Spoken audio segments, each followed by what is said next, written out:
today I'm joined with Cathi Hargaden, which I finally said right. Cathi is a Feng Shui therapist, of all things, and she's going to talk to us about the journey, how she got there, and what that really is. So, Cathi, welcome. Thank you for coming on today. And so, what is a Feng Shui therapist?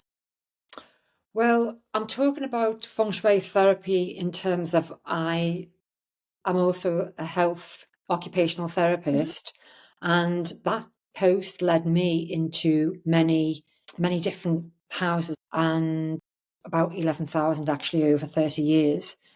And so I found myself doing therapy, but the house was giving me the information that the client wasn't giving me. Wow. So Okay. if you ask a question, sometimes people don't always know what the problem is. And so I started taking in what was going on in the environment as an indication of what was really the issue. But some people couldn't articulate it, or people didn't really realize that their environments were influencing or affecting them. Obviously, they had physical or mental ailments, but the environment was also showing up other stories. Fascinating. And actually, that's really important from a well-being point of view. You know, we talk about tidy house, tidy mind, but I guess this is really kind of almost the taking it to the next level, because not only tidy mind, but also better physical well-being as well as mental well-being. Yeah, definitely. I mean, it's not just about the clutter, it's about what the messages are in and around the home. And the occupational therapists are one of the few, in fact, they're the only people that have access to the whole house, because we would have to look at the bedroom, we would have to look at the toilets. So people were exposing their whole lives to the occupational therapist, and so would expect the privacy and the vulnerability, really, that people do. I mean, social workers may only have the living room and the cup of tea, but occupational therapists are everywhere, because we are there to help people with the sleeping and the toileting and everything. But as I was working in occupational therapy, I was also teaching the Feng Shui and doing private clients. And then it all seemed to merge into one, whereby I realized that there was no boundaries between those two realms. Not that I was employed by the state to do Feng Shui, but certainly the insights were certainly favorable and helpful for me to understand the client. And, the Feng Shui clients I had, there was no difference really, because people are calling me out because there is an issue, or they want to improve. And how do they improve? But usually there's areas in their life that need shifting and changing. It's not a bad thing. In fact, it's good, because people are asking for help. And really what people are getting with the Feng Shui therapist consultant is objectivity that everyone has a blind spot. I have a blind spot. So what they're doing is they're picking up and saying, do you not see the elephant in that corner there? And they go, what elephant? I mean, and that can be anything. It can be anything. I mean, it's as obvious as the clutter, but it's as subtle as what's in the pictures that you're looking at every day.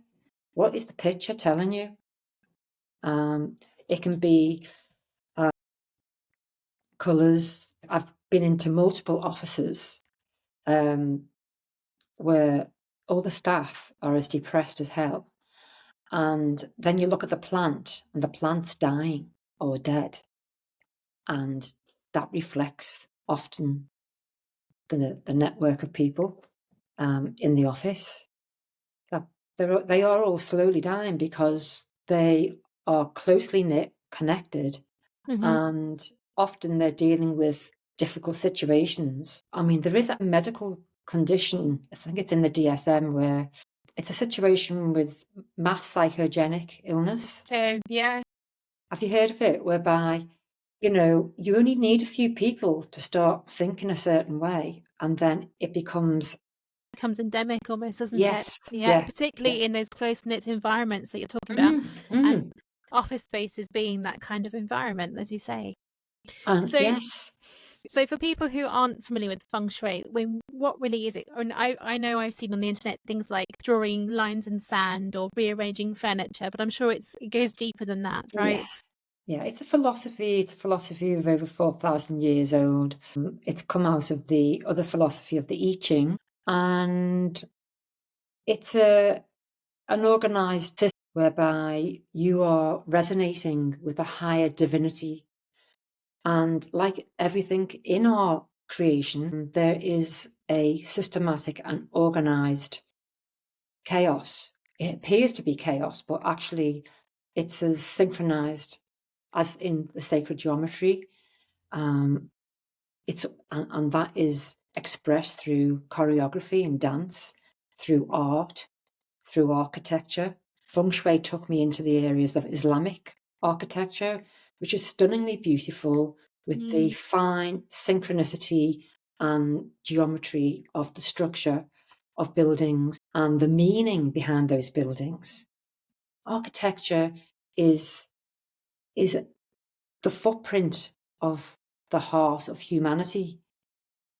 Of course, you wouldn't think that now with what's being built. I don't see any resonance at all, which I believe has an effect upon the societies right across the world.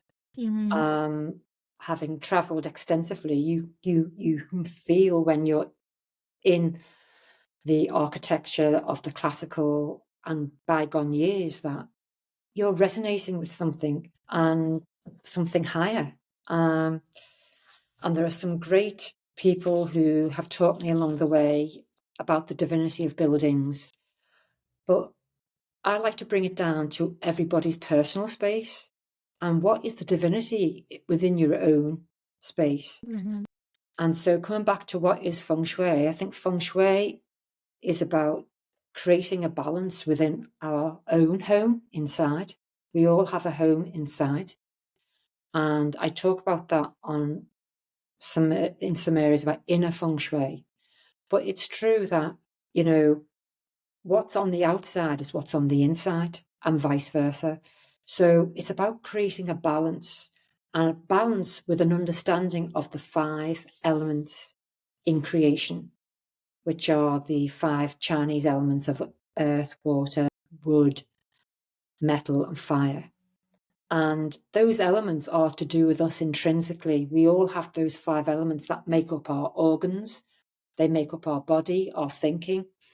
And what we're trying to do is we're trying to bring in a little bit of those elements within our environment so that you know yourself when you walk into a space where it feels uplifting. You know that something is there that makes you feel that way. What is it? And often you will find that there is the presence of, first of all, vegetation, green, nature. There will be something that earths you, maybe a big, nice ceramic pot.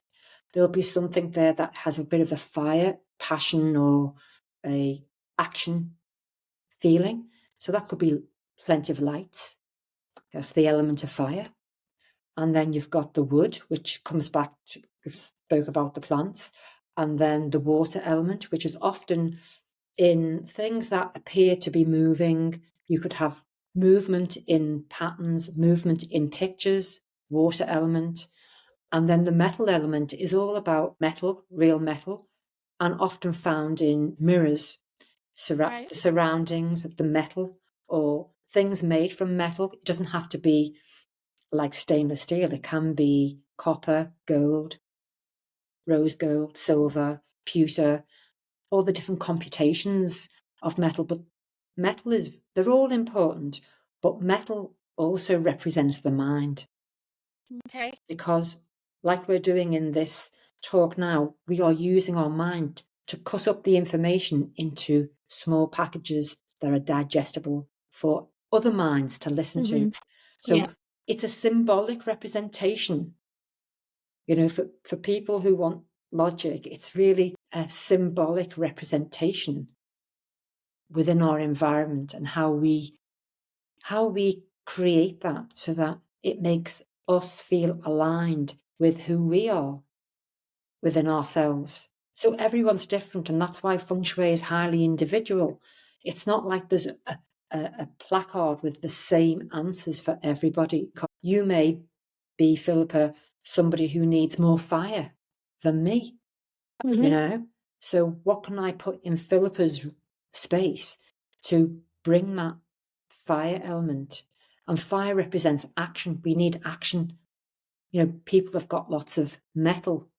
They're in their heads, but they're not producing anything because there's no fire, you know? Or they're not growing because they've not got any plants around them. Plants are about, when you see plants growing, they're a reminder that you are a plant. We are plants. We're growing and we're talking to each other all the time, just like vegetation is. So this subject of Feng Shui can be met on many different levels: the practical, the esoteric, the spiritual, and the where people want to understand themselves through Feng Shui. If you ask most people what do you want, they don't know. And this is what Feng Shui is. What is it you want, so that we can create an environment which supports that? So that's fascinating, because I know, again, these are stereotypes you see in online on films. You need to have like a water fountain in the east side of the building because that will give you money. I mean, I'm sure that's wrong, but no, those ideas. But what you're actually saying is, actually, it isn't a generalized thing. You have to take the time to learn the individual, to see what their needs are, and then to meet those needs in a unique way to them. Yes, definitely. Yeah, no one's the same. Honestly, I've been in the ghettos, I've been in the millionaires, and they all have the same problem. They've got a blind spot. Yeah. They've got blind spots. They can't see it, you know. And it's fascinating. The crisscross. I've been in Monaco. I've been in India. They're all needing to understand themselves in order to be able to reflect that on the outside, so that it supports them. And how open are people to these concepts? I mean, they're more well known now than they were perhaps 20, 30 years ago. But, you know, there's so much information out there that can be conflicting, or, you know, goes into the land of the woo-woo. And I guess with your original sort of role as that occupational therapist, how do people take it, going, well, actually, if you change your photo, or if you change this, you'll feel better? How readily do people accept that? Is there a journey that they have to go on? Well, to be honest, when I started off, yeah, it was definitely wacko in some people's ears, but I've been teaching it at the university in Salford years ago. This is on a health medicine course. I've run lots and lots of courses for adult education centres. I was demonstrating for Selfridges. They had me on their they had me on the same platform as Jamie Oliver, and Wow. I was doing a demonstration of how we would use their furniture to set up a space to understand the different 5 elements. So I guess that there's always been people out there who get it. I think a lot of people have been fed a prescriptive way of tick, tick, tick box, you know, the Buddha and the frog and the toilet seat, you know. I mean, I don't really have that many conversations about that kind of area, because first and foremost, even before you start implementing what it is you want to set up, most people fall at the first hurdle because they have to get rid of their clutter. So that's their first hurdle, is how do you do that, and how do you get started, and how it's affecting your life. And when people get it, I've been on webinars talking about this, and people are saying they're cleaning their desks while they're listening to me, and you can hear the freedom in their voices as they're doing it, you know, or the feedback I've had, the freedom. And so why I do it is because I can hear I think it's the easy way for people to get transformation Mm-hmm. without having to go too deep initially within themselves. Well, you're focusing on the external elements, aren't you, with that clutter? And I guess, particularly in the Western world now, there's a lot of clutter, whether it's physical or even digital clutter. And that feeling of relief, like you say, of deleting, getting rid of, recycling, and clearing out space, it's tangible because you can see it happening, but also then you have a tangible release at the end of it, going, wow, I feel lighter, I feel free. And like you say, it doesn't take you to a deep psychological level necessarily, but it opens the way for you to have the headspace to get to the next level. Yeah, that's a good way of putting it. I mean, I had one client say once she cleared her clutter, she discovered the dreams that she had lost long ago. Wow. And I thought, gosh, that is so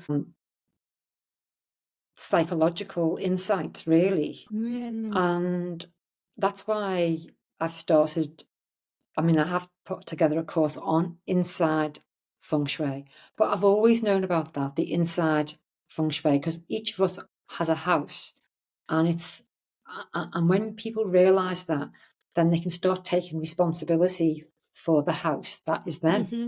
Yes. You know, and you know, we can do the front door. We do the front door over and over and over, don't we? You know, but when you get to the nitty gritty, there are rooms locked away within all of us that we haven't opened the door to. Mm-hmm. And Feng Shui offers the key to open those doors. And they're not all bad. And you know what? Even if there is trauma, you have to surrender to that. Because as I say, and I was just on a course yesterday, that your wealth is in your wounds. Yeah. And I like to tell my clients that the only thing you can control is how you are reacting to anything. Yeah. And as you say, to really get to the depths of that control, you have to open those doors sometimes. Even Yeah. just to open the door and go, do you know what? This isn't actually a thing anymore I have to worry about.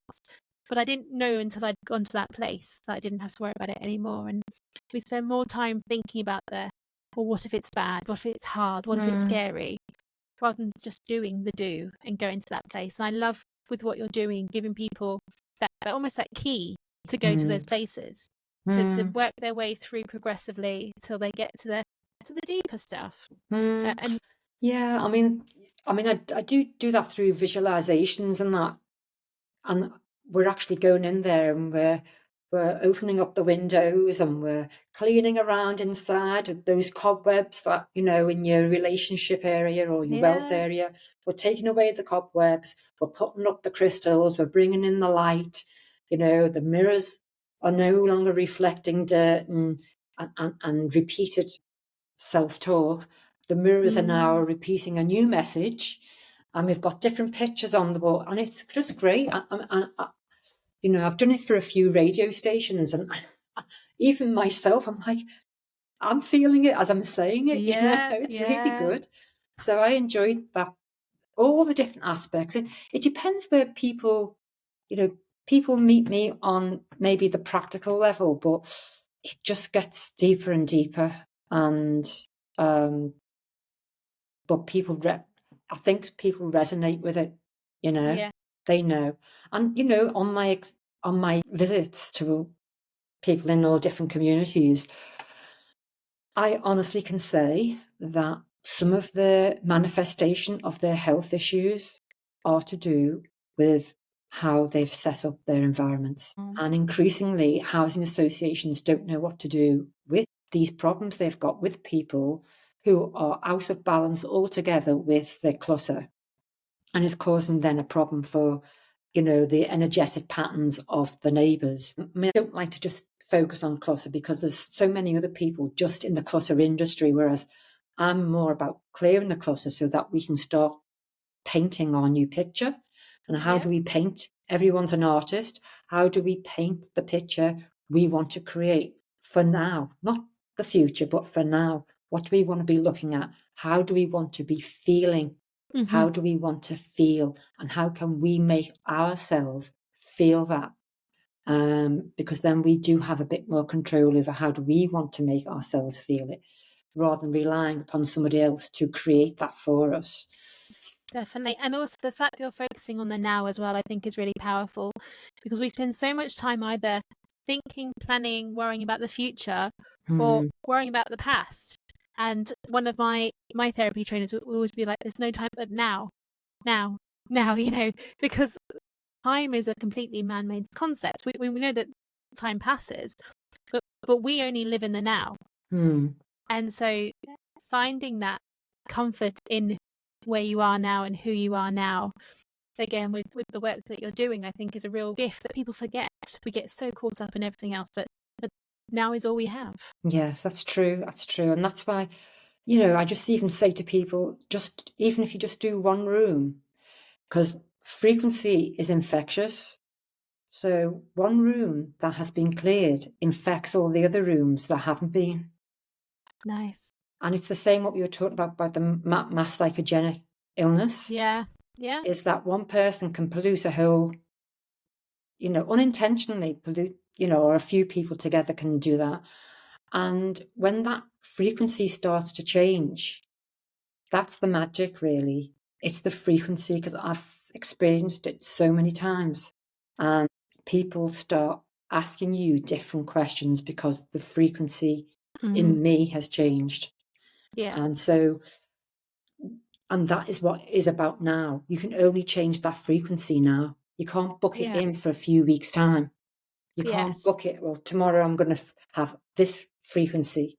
No, the frequency starts now. So that's where the alchemy is. Alchemy isn't, well, I'm going to book in an alchemy session in. No, because you don't know where you're going to be. It's now. And so I also deal with the space cleansing. So the clutter is the first hurdle, and the second one is the space cleansing. Now, that sometimes is a jump for people because they can't see it. But everyone's been in a space where they felt it's not feeling good to me. Yeah. And when I get them to that times when they felt that, then they start to understand based on what I talk about. In fact, I don't just talk about it. I get people to go and practice certain exercises and come back with the feedback. And, if all the people who've been in different properties, and like I have, the energetic footprint is different. Yeah. And so that's being created by the people that live there. Because It's we funny are powerful. Well, it's really funny. So my dad was a vicar, and growing up, we moved around a bit to different places. And I remember there's this one house and this one estate we lived on where there had actually been a bunch of murders and suicides. And my dad was like, the energy does feel different there. And of course, once bad things start happening, it kind of leads to more. And you feel it when you're walking down the street and something doesn't feel right. You do get these little glimpses of feelings of, I don't feel safe, or something feels off. It's funny though, because you don't think about it in your own house. You don't think about it in yourself. You don't always have that awareness of something being off. But I think, in a similar way, one of the things that I talk about is the body keeps the score. The body does know, and it comes from the mind, it comes from the environment. So like you say, the shifts that you're making help them to connect with what's going on elsewhere in their body, right? Yeah. Yes. I mean, I'm not even sure if people kind of relate it to their own health sometimes. I mean, people who come along to seek that out, yes, but it's like you say, there's properties that, because I'm also into the property business.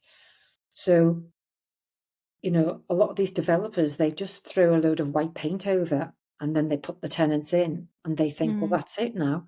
And the tenants think, oh, it's all nice and new appliances and nice and white paint. But the energetic pattern is in the air.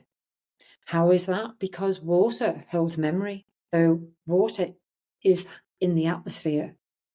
So if you're living in a space, whatever your thoughts and feelings are is going into the atmosphere. And it's never cleansed because people don't know how to cleanse it. So what happens is when new people come in, they inhabit the patterns unbeknownst to them. And so you'll find that there's houses that keep on repeating the same experiences for the tenants that go in there, or even people who buy it. They keep on, and this is where you get not so much your haunted house, but the house that has the ghost, or the house that has the same patterns over and over again. So the whole thing of cleansing is really important, and it's important for businesses as well. You have certain businesses that they never get off the building. There's a big turnover of different businesses, and none of them are ever successful. So that's always my second step for people to take before we even start talking about the 5 elements and Feng Shui. Just coming back to what you said before about in the West. So the thing is, it's not people's fault neither, because we as a system of countries have been programmed. We've been programmed to buy and consume. Yeah. I lived in America. I've lived in India and Greece and travelled to the Far East as well. And so some cultures, based on their economy, they wouldn't have the disposable income to consume, clearly. But the consumerism, the West, and going into more developing countries, I've just come back from Mexico, they too will be exposed to all that programming, whereby the more you buy is an indication of your status or your wealth or your intelligence or whatever the meaning is. And that then creates blocks. And it literally creates blocks, because people have consumed so much that there is no space for them to be and grow themselves. Fascinating. And I've also been part of I don't know how to call it, the group of,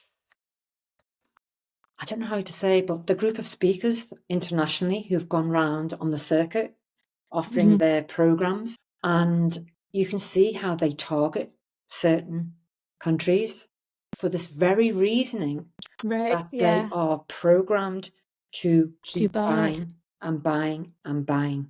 And while, yes, I've got courses and books and all the rest of it, and I like to think that the transformation they get from that will actually enable them to throw out their stuff and be aware and become aware of how we have all been programmed.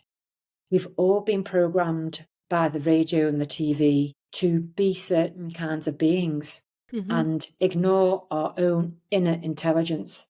And I think when they create more space for themselves, like the lady said, she discovered her dreams, I think people discover more of themselves. I love that. I think you're right, and I'm one of the last generations who grew up without computers, without phones, and I love that gift that I had. I mean, I love what technology can do. That we're talking now, that's fantastic. Yeah. But I find that tech adds to my clutter, not physically but mentally. Yes. And I find myself, I don't know how many times a day I check my phone, but I know I do it a lot. And when I try to stop doing that, it's a really hard habit to break. And all these noises, and I think there's a scary statistic somewhere of how many bits of information we're receiving now, and it's gone from like 68,000 to the millions or something crazy. Yeah. And of course we are overwhelmed, and then you throw in the physical clutter, and you throw in the noise from the media, from the programming, like you say, of we should buy this, you need this to be successful. You can easily see how this affects, again, mind, body, spirit. It's just overwhelming everyone. I agree, Philippa, and I too have been subjected to it and still am subjected to the whole tech clutter. What information do I need to know and how much I can't consume? And I'll be honest with you that I'd be far further on with my own journey in the platform world, But I kind of crashed as well because my neurology could not accept all the information being thrown Mhm. at me in order to be able to put out the messages. I too am used to the old analog way of doing it. I'd turn up to a classroom. So I had lots and lots of people listening to me, in all different, commercially, educationally, health-wise, clinically. And now and I'm seeing that in myself. Now I have to superimpose it onto the technical layer. And it has proven to be a huge challenge. And I also realize what you're saying about the clutter. And so I'm saying to myself, well, it's still the same in some ways, that we have to create the discipline in Yes. ourselves. One is the discipline. And so we have to have discipline about how much we buy, how much we let into our life. Mhm. How much do we let in through the front door? How many dresses, clothes, items, new rugs, new whatever, you know? I was at an event yesterday and I wore a dress that I bought back in 2012, and it's still brand new. Mhm. And it's like, I'm going to wear it because it's lovely. Yeah. And I'm wearing it, and I thought, a lot of the good quality stuff was bought back then. I can't find this quality anymore. Yes. Yeah. And I really looked at all the stuff that I have and have had for many years. Who would have known that I would still have it? Not because I don't use it so much, but the quality's not there. Well, it goes back to the thing you're saying about programming, in that now we're just buy, and Yeah. throw away, Yes. or buy cheaper quality, or it's just not designed to last because they want that buying cycle to continue. And I do think there is in some places a shift towards, having more sustainable purchases. But again, you kind of have to work hard to find it. It's not the norm still. The No. norm is you're Mm, overloaded with the buy signals, and mm, trying to manage that along with everything else in your life. It gets yeah. tiring, it gets Yeah. overwhelming. Yeah. You can see where people get into bad places. Yes, you definitely can. And that comes back down to the discipline again. Yes. The discipline, and the other one was the two other things. One is the discipline. So we have to have the discipline about what we allow in on the computer, etc., and what we listen to. Hmm. And also the technology of how it is affecting our lives, our sleeping patterns, our eating patterns. So somewhere along the line, we all have to create an individual package for ourselves, whereby we only allow the gadgets into certain rooms. Right. Yeah. We only allow ourselves to use them at certain times. I'm still kind of meandering with that. Certainly trying to keep the stuff out of the bedroom, because that's where you're supposed to rest, and you've got the router on, which I turn off most nights, not every night, but most nights I do. And so that's that. Then it's the responsibility. It's the personal responsibility that we have to take on board. And that's being responsible for how we look after ourselves, what decisions we made. That's bad enough. But being responsible for all this information that's coming at us in many different computations, some of which is, if not most of it, is manipulative. Mm. So we have to be discerning. And that's hard when we've had a whole lifetime of programming. I do believe that there is people referring to an awakening. I think there's always been an awakening, but the mass is becoming greater. And so people, I think, are choosing more sparingly what they want to listen to. But our habits, it's our habitual system, of which I have one as well. I'm not saying I'm not sitting there on my Feng Shui perch looking down at all the plebs saying, get rid of all that clutter. For me, it's paper, because I'm a person who expresses my ideas on paper. But everyone's got their own weakness, but how do we tackle it? And the third idea is compassion towards ourselves. We need the compassion in order to make the changes within our own selves, our own inner home and our outside home.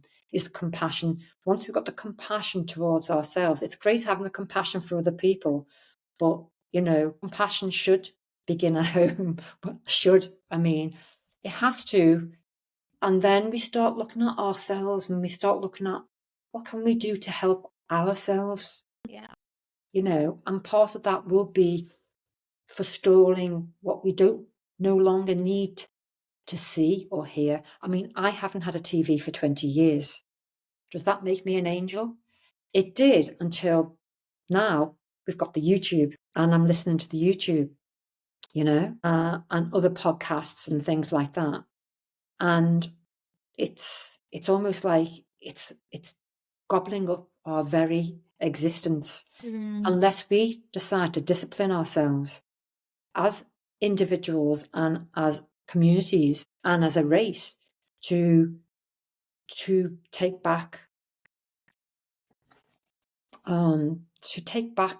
the essence of who we are, which is spiritual beings, and that our relationship with our environments has always been a primary, hasn't it? It's always been, it's been primitive, and what we surround ourselves with has to include nature, whether it's in our pictures or in our plants, and inspirational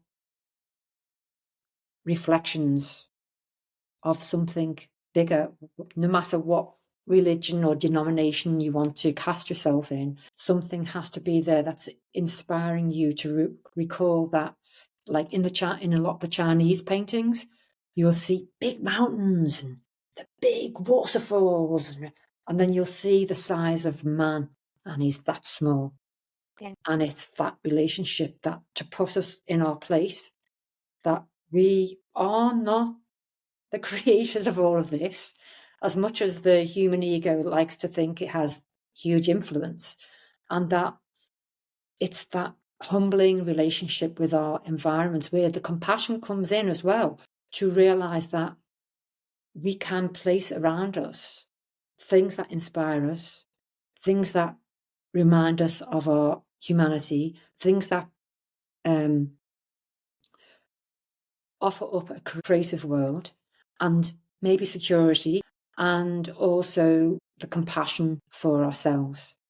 And people do that through lights, through colours and pictures. I'm looking over there because I've got a big globe of the world, and that is very significant for me because I have travelled, and that's one of the things that I do love, because it sharpens up my antennae for what creates a beautiful space. And it's not always a millionaire's paradise that does that, because it's the energy of the people that make the place, which is why I do believe that out of the places where hope doesn't hang around, or love or wealth doesn't hang around too often, that you can, through the energy of the community, create a feeling of wealth. Yeah. Funny enough, I spent some time in South Africa 20 years ago now, and I found more love and compassion in the townships than in the richer areas, because there was that community and there was that love, that compassion. And it's that horrible thing with being human, that you get to this mindset of the more you get, the tighter you have to hold on to it.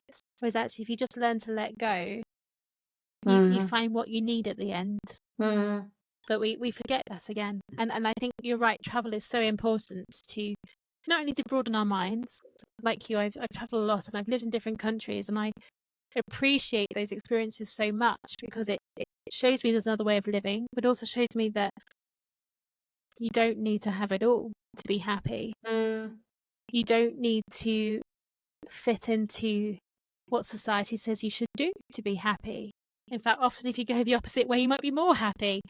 But when you're in your bubble, when you don't get that chance to explore other places or other people, you don't necessarily get a chance to see that. And I guess the power with you is, you've been to so many homes, to so many places. Yeah. You've seen everything, and you can kind of go, well, actually, there's not one size fits all, but it doesn't have to be all this or all that either.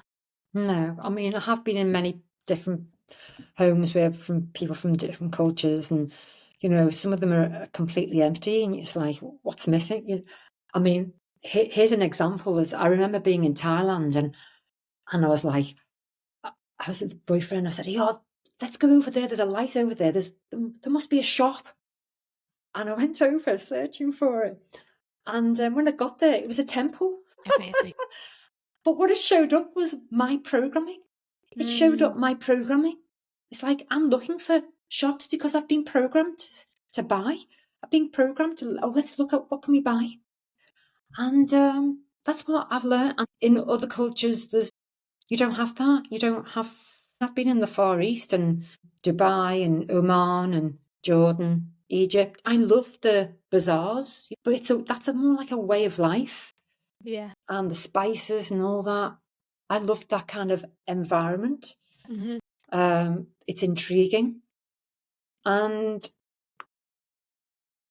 I think that I also, with Feng Shui, there is another angle to it. And it's the source of Feng Shui, which the emperors in China used Feng Shui to keep power. I mean, Feng Shui is political. Your 15-minute cities is Feng Shui.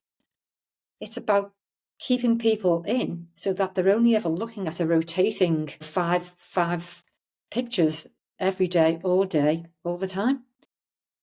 Because when you expose them to other energies, frequencies, spaces, their mindsets could just be more influenced and change. And the most important landscape above all is the one inside.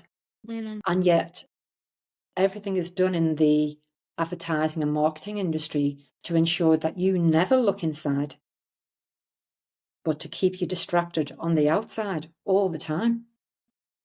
And so we've heard of the word gerrymandering, and it's been spoken about now in the current political scenario. And that is what, in many ways, Feng Shui is basically moving the boundaries in order to suit you. That's what you're doing with Feng Shui. You're changing boundaries within yourself, within your home, in order to create a balance for you. But political Feng Shui is about changing the boundaries to suit the few. Needs. Yeah. To suit the few at the top, but not the people that are living there. When you put it that way, it's scary to think about how something that you think of as pure and well-meaning as Feng Shui can, like all things in this world, be used for bad purposes. And Well, I think that I'm not saying it was bad, but that's how it was used in China. yeah. I mean, it's obviously people use it for their own personal good, but it is to create a balance so that the balance of power lies with the emperor and not with the people. Yeah. And your townships in South Africa are one example of Feng Shui, whereby people are deposited in areas where the energy is, whilst the people are working with each other and all the rest of it. I myself come from an area whereby I even wrote a poem about it when I was a kid. And I said, it was about a Sunday, and I said, no one's coming out today, because it was obviously church day, but it was also like, in the poem, I'm talking about the grey walls, the rain. There was no trees around. It's just grey concrete. And that is how I got into Feng Shui, is because of the environments that I experienced as a child, of which there were many and varied for all different kinds of reasons. Just to go back, that when I spent some time with the First Nation in Canada in 1990 because I was involved in radio. And I went up there, I stayed with them. I didn't realise they were taking me up to a reservation. I didn't know that. But what they were telling me was that the idea for apartheid in South Africa, where you had the townships, came from the examples they saw where they derailed the communities of the First Nation people in Canada and gave them a reservation. That's where they got the idea from for apartheid. So they learned, they had I think a group come from South Africa to see how they managed the reservations, and then they went and did it over in South Africa. But you have that all over the world. And so when you have a frequency of despair and you can't go beyond, now the internet has opened that up, but it's also made it a bit harder because people see, look, people are living, of course, it's all perception. They're living like this, they're living like that. And then they look around them, they haven't got that. That's creating a warped sense of perception because those people may not necessarily have what they're saying they have. And people find themselves in very despairing environments. And all I'm saying is they can start with their own room, even if they're in a caravan or a tent, they can start with that. And if they haven't, they can start with what's inside. Yeah. Create your feng shui rooms inside. Now, I didn't start off with the rooms inside, but I realised the more I went into the feng shui and taught it, was that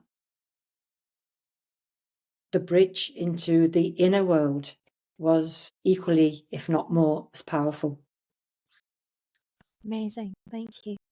And one more question. So obviously you said growing up you had these environments that weren't necessarily the best for you.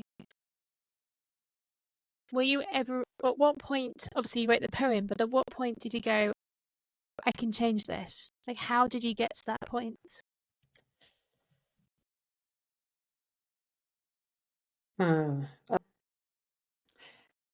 You can't change what you don't know. Mm-hmm. So unless you go into different environments, you don't know that anything is wrong with your own environment. So you just stay in it and you accept what's offered to you within that. So one of my first environments, well, I come from an Irish background, so every year we went to Ireland. And I grew up in inner city Liverpool. So when we were coming back to Liverpool, I didn't want to come back because the two environments, you couldn't compare them. Mm-hmm. One was beautiful with landscapes and mountains and by the sea and different energy. And then the inner city was any inner city, really. And then I went to a school in the inner city. There were no trees. There was no shrubbery, no flowers. There was concrete building and they were building the hospital. Mm. So you had cranes and everything, and there was barbed wire around the school, and it was concrete playgrounds. And then about 5 of us got an opportunity through some nuns that were at the school. They were from a convent on the outskirts of the city and invited us to go there for extended sixth form.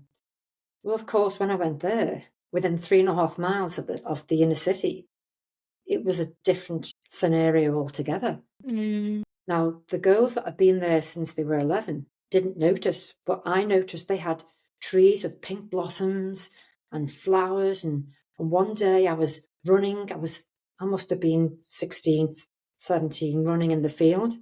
And the PE teacher stopped me. She said, "What are you doing?" I said, "I'm running. I'm running in the fields," because I'd never had it before. While everybody else was sitting there talking about diets, which bored me, I was out running, not to lose weight, but just because I was free. I was in the field. So can you see how the environments impact upon you, all your life, really? And so, yeah, I've had many different environments where they've been elevating and uplifting. And then there's others that, you just want to change or you want to get out of. Yeah. And having that kind of contrast is the inspiration to want to create your own environment and be in a place that makes you feel alive and supports you and makes you conscious. You're conscious, you're awake. Mm-hmm. You know, you're awake to how the smells are making you feel. You're awake to, you know, what's around you and how it's influencing you.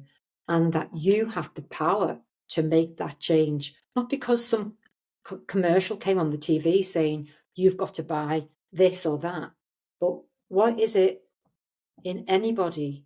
What is it they want to feel and see in their life for them? Yeah. I think that the scary thing about humans is that you can get used to anything, but of course you shouldn't get used to anything necessarily if it's not the right thing. And your story Yeah. really reminds me. I worked in Newcastle as a teacher in a really challenging estate. I loved the kids. I didn't love being a teacher. That's a different story. But a lot of the kids, the furthest they'd been was to Newcastle city centre, and that was their world. You know, it was like a 5 mile radius, and Yeah. again, it didn't have the things that you said. And this school was great actually because they spent so much trying to tell these children that there's another way of being. There is another world out there. Oh. But it's really hard because even by the time you get to teenage years, so much is you've already absorbed so much of that way of being, that negativity, that you have to want to change it to an extent.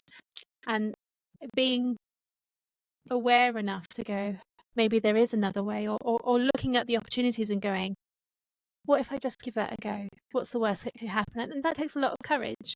And I think it's great that you had that chance to see another way, but also the courage that you had to have to go, I want something different. I'm going to take the steps to do that. Because not everyone does that either. Yeah, I didn't realise that. I mean, by the time I was 18, I was living in Crete in Greece, and it was Oh, the wow. most painful experience because not just leaving home, but also it was a different culture with a different standard altogether. And they too were prisoners of their own environment, as much as we too are prisoners of what we've created for ourselves or what's been created for us. And I think my trips to Ireland definitely opened up, you know, a little bit. And so it actually inspired me to work harder and wanting to get out. And most of my life has been about traveling or being with people from other cultures that have opened up those worlds. But I also think that Feng Shui is not just a physical; it is a form of divination. So it is talking about the spiritual world as well, and changing that resonancy. So, like the emperor, everybody knew their place because the way it was designed, people knew that they could only sit there. They can't sit here. Yeah. That their place was there. You know, not that dissimilar from the feudalistic system. Yeah. And you know, I mean, I know David Icke has done an amazing program on all the major icons and buildings throughout Europe and in America, where if you look at it, all the energy is being diverted to the central buildings like the White House, like the forgotten the museum there, but there's forgotten what it was now. And I'm just remembering when I was in Washington, D.C., I ended up in the wrong side of the city and I was told to get out. So this is Feng Shui where, you know, people have expressly said we only want this kind of people here. Right. And it's true on the other side of things as well. And so that's why I'm saying that the political Feng Shui, the buildings themselves are there telling the people that you are taking orders from this building. And the cathedrals and the churches as well, they are designed to lift up your, when you look at a building, you're lifting your chakra here, the throat chakra and the heart chakra, and they're making you feel expansive, which is why you feel expansive when you look up to these buildings. That's their design, to create that awe, that feeling of awe and unbelievable, incredible manifestation of the architect and its the builders and the artisans. And of course, back in the centuries ago, church was designed to control the people again. It was another. I find it fascinating. So I'm from Durham originally. Durham has this beautiful cathedral. Yes, it does. That cathedral was built when Durham had a population of 100 odd people. And it's a massive. But of course, it was there to inspire. It was to show the might of the Normans all the way up that far north. And the same with all the rest of them. And you think, even now they still inspire awe, like you say. Thankfully, the control has changed a little bit, but organizations, like all things, can be used for good or for bad. And I guess part of that comes back to the structures that they operate in, and from your point of view, the feng shui that they're using to keep. And interesting enough, I went to Leicester on Saturday, and Leicester Cathedral has just had a complete renovation. And what I love about it is it's brought the centre in. So rather than having that divide between the clergyman at the front and that massive gap they've completely centred it around the middle so that it's more inclusive, it's more friendly, it's more open. And it's the first time I've seen a cathedral do that. I found it really interesting now, having talked to you, thinking about what they feng shuied their cathedral. Well, because they have to appeal to an audience now who are a lot more educated, and they have to be inclusive, wherever that word is, but inclusive. And coming back to cathedrals, it's interesting that in Liverpool we are renowned for having two cathedrals. And one is the Protestant cathedral, which took 76 years to build. It's stunningly, massively beautiful, even though I've only been in it once in all the time I've lived in Liverpool. I'm not there in Liverpool now. And then it's interesting that in the 60s they built a Catholic cathedral, and they are on the same road. It's not. You can see them, they're at the end of each road. They are. But I was there when that was being built, and to the Liverpudlians call it the Paddy's Wigwam. It's called Paddy's Wigwam, but it does tell the history of the feng shui of the city. That it wasn't until the Irish people came to Liverpool with a very predominant Catholic overtones that this cathedral then came into fruition. And going to school, we would get the bus a certain way. One bus went to school along the Protestant road and one went down the Catholic road, and the whole city was orchestrated around those dividing lines, like Belfast. And I'm not sure about Glasgow as well. So can you see that architecture or people define their very identity based on their surroundings? And I also, in the feng shui, because I teach meditation through inner feng shui, I always like to say, well, you can have all the identities you want, how many do you want, but at the end of the day, you are something far bigger and greater than that. And that then leads more into the transcendental aspects of feng shui, that you can lay it all out and all the rest of it, and that's brilliant. Who wouldn't want a beautiful place to surround oneself with? Why not have that? If you've got a choice, why not have that? And every person alive can create that. But in doing so, you want to create the harmony within yourself as well. And I would say that the architecture in the present day has actually brought down the resonancy. It's bringing down the resonancy. It's not, in a way, uplifting people. So it's kind of interesting where the different diverse cultures are going. It's fascinating, really. The world is full of change right now, that's for sure. Yeah, well, I think it's always been changing, and I think this one is special, just like all the other times it was special. If you look at the 1899 World Fair in Chicago, the sophistication of the dress and the architecture and what they did then, they must have been thinking the same. Yeah, absolutely. We are We're on the brink of something. Absolutely amazing. We're an amazing time to be alive. Yeah. And we have to say that now as well. What an amazing time to be alive. It is. It is for most of us. So we should remember that, shouldn't we? And if you could give a piece of advice today to the first step to kind of finding that inner Feng Shui, what would that step be?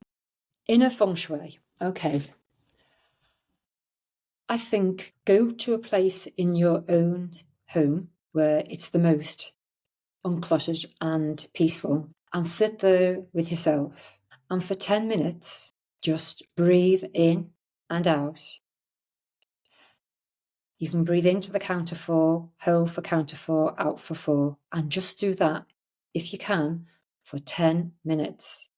And that will change your space, both on the inside and on the outside, in the next week, if you do it daily. And if you can do it more than once a day, even more. You'll start to see changes within your own perceptions of life. Amazing. Thank you. Thank you so much, Cathi. It's been wonderful. Thank you, Philippa, for being so open and listening to what I've had to say today. No, I've loved it. Thank you.